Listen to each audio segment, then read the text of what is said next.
This is a message of hope. I know that in listening to this, you may not feel very hopeful right now, and that's okay. It does not mean that there's not hope. It just means that you're having a hard time finding it right now. In listening to this message, know that I'm holding on to hope for you until the time that you can find and hold it for yourself. When you're in a dark place, a place of struggle or pain, or a place of emptiness or loneliness, it often feels like there will never be an end. Reality is, things usually shift, and many people need help to create that shift. Many people are afraid to ask for help because they think others will perceive them as weak, or they will judge themselves as weak. The truth is, I think people who ask for help are very courageous.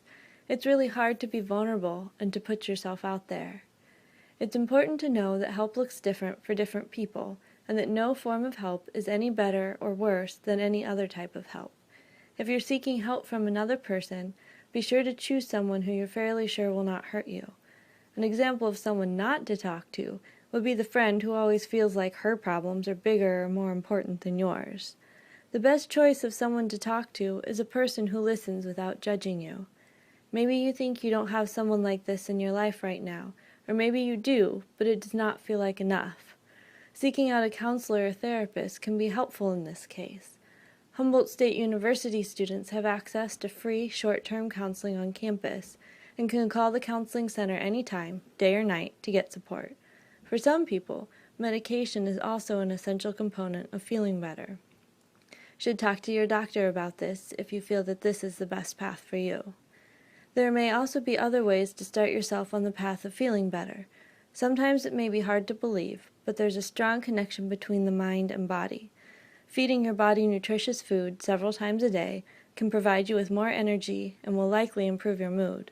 Moderate exercise can also increase your energy. Adequate sleep is essential to the functioning of both brain and body.